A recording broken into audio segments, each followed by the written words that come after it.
on our way to go and get my labs taken care of and then over to the storage unit. I've got an update for you guys you're not going to want to miss, so here we go. Alright, so we are done at the storage unit. We finally got all the food organized and sorted so that way we can give the good majority of it and donate it and whatnot. I'm telling you right now, it has been extremely hard to do what we got to do in the heat. Everybody is tired. Everybody is sore.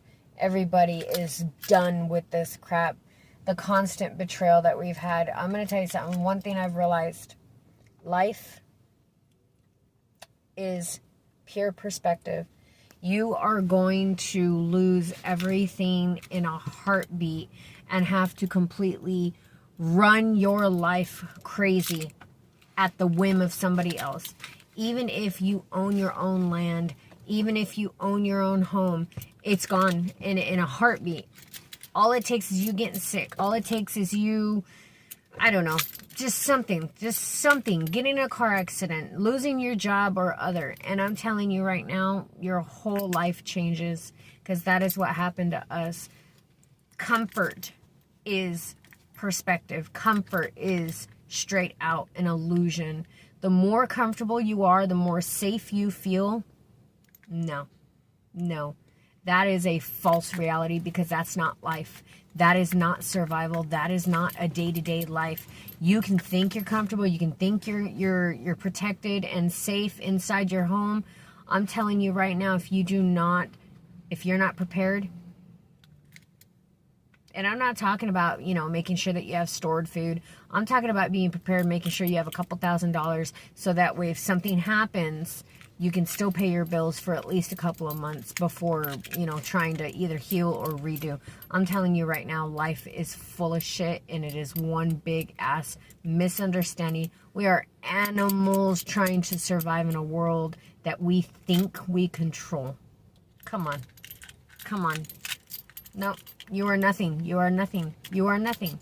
Plain and simple. You are nothing without your family. You are nothing without help. You are nothing without resources. You are nothing. You are nothing.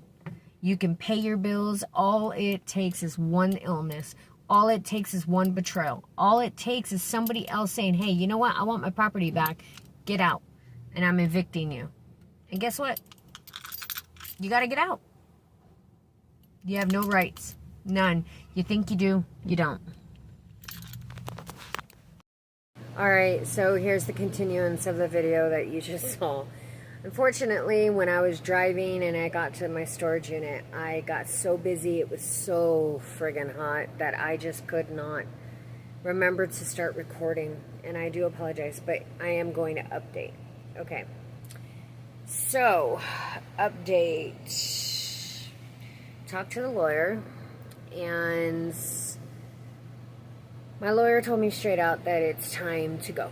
It's time to leave. It's time to not even worry about the eviction and everything else. Just leave. And he said what we will do is sue her, sue all these people that have been abusing us for wrongful eviction and take them to small claims court for the damages and everything else, okay? So, with that being said, I have until the 2nd to get out and moved. And he said, technically, I don't need to be out by the 2nd, but I want to be out just to be done and over with. So, I already contacted a local RV lot, and I rented this space for a while. And yes, I'm going to be videoing the whole process of that, so please, if you're not already subscribed, please support us because it's going to help us in the long run. I'm trying to get monetized so that way I can sue everybody that has wronged us and get justice for everything that they have done to us and my children, because it has affected us in a very negative way. Okay, to be half homeless is not something fun. All right, I'm telling you right now, we have been through hell and back, and I never ever want to experience this again. But anyways, okay, so he said we're going to sue them for wrongful eviction, we're going to sue them for harassment, stalking, you name it. Yeah, I got a restraining order, as I updated, you guys saw that. I got a restraining order on Robert Nix, and The restraining order was for the civil harassment, the stalking, the watching of us, the videoing of us, all of it, and the illegal eviction. That he's not even the landlord, nor is he the landowner, nor is he the owner of my RV. I own that. So, and the constant, him turning off our power, and just the constant malice.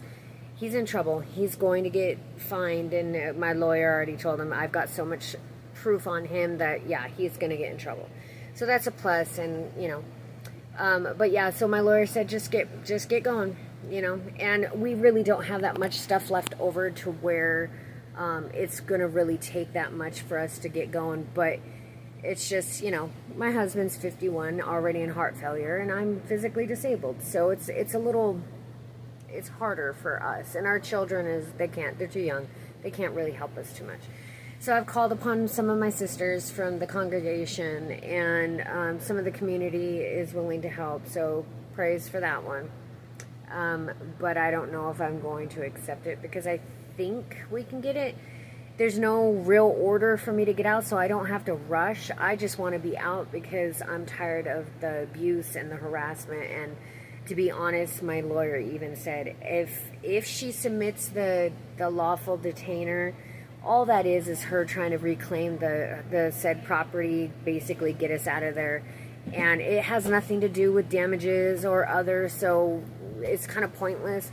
As long as I'm out before the actual court date, I mean, obviously I have to respond to it regardless, but as long as I'm out before the actual court date of the detainer, the judge will instantly dismiss it, okay? Because then she has no grounds. I can present saying that, yes, they illegally evicted us, they didn't even give us the time, blah, blah, whatever. But because my lawyer said that I have all the proof of the self-help tactics of eviction and harassment and stalking and, all that crap that we've been going through, that it's best just to go ahead and leave, because then I can claim wrongful eviction and sue her for the damages and everything that we've had to go through, because she violated the rental agreement and so forth and so on. Okay, so he said straight out, just do it, get it done, figure it out, and I did. I got a location. Hopefully it's waiting for the guy to get back to me, but yeah, so he said that we can move in on the 2nd, and he's even going to help move our RV for us, since we don't have a vehicle that can pull 16,000 pounds. And yes, the RV, it's a 40-foot RV, so she's heavy. And so he's going to move that for us. I got to pay $400 for that one, and then I believe it's $500 for the deposit, or $700 for the deposit, and then the first month's rent I'm going to go ahead and pay for 6 months, so that way it's done. And he even said that if I don't stay for 6 months, he'll definitely refund it. And so this guy's really cool. He's willing to work with us, and big difference in when you get a young person to rent from versus an old person to rent from. They're willing to work with you, whereas the old person is grumpy and assholes, and anyways. So we're excited, but it's taken a lot out of us mentally, emotionally, physically, and spiritually. Our faith is up in the air at the moment, because it's just one attack after another. Even though we're holding strong, it's just attack after attack after attack. We're tired. We are tired. My husband, above all, is more tired. He has to do most of the physical energy by himself, because I'm physically disabled. I can only do so much from a wheelchair or from a chair or from a, you know what I'm saying? There are days where I can walk, but then I guarantee if I push myself too much, then I will be stuck in bed, and that's not going to help us at all right now. So I can only do what I can do, and the kids can only do what they can do. And even if I called the sisters, only they can do what they can do. Do you understand? So but yeah, so there's the update on that, and pretty soon I'm hoping we're going to be in a situation to where we don't have to worry about being attacked, and we can rest a little bit, and I can focus on what I'm actually trying to focus on in life. And because of the abuse and everything, my children have not had a summer, so I'm going to try to take them on a family trip. We homeschool, so we can go on a family trip at any time. and school follows us. So, but yeah, so there's the update on that one. There's a few other new updates that has happened since my last vlog. I vlog every Tuesday just in case. Sometimes I do every Thursday as well. Just depends on what's going on. But yeah, so if I'm not uploading, I mean, I'm going to upload a little here, a little there, but if I'm not consistently doing it, it's because I'm busy or because there's some crap going on. But I am going to record. I just don't know if I can get it edited and uploaded and, you know, all that jazz. I did get a question recently on how come I'm not updating the Facebook page. Girl, I am busy. I am tired and I am trying, okay? I am doing also community work for the homeless and whatnot. So things are very hectic right now. Very hectic, very chaotic, and I'm trying my best. There's a bunch of food that I'm taking to the local community. She gives away free food to everybody in the community, the homeless and whatnot. So I'm donating a lot of canned food. I'll put a picture. A lot of canned foods, a lot of extra food that I had as my emergency storage. We no longer have the room and I can no longer store food like that. So I sold all my deep freezers and got rid of some of them, gave them away. And now I'm giving away all my food. I kept a little bit, you know, but I can't keep as much as I was keeping. Not yet, not now. So, but yeah, so to be continued on the moving, and make sure you subscribe so that way you can keep an eye on and keep going with our journey and learn from our mistakes and, you know, see the whole of everything, because I'm not leaving much out. I am putting the nice and the dirty, the salty and the sweet, okay? All right, well, God bless you. Until next time, bye.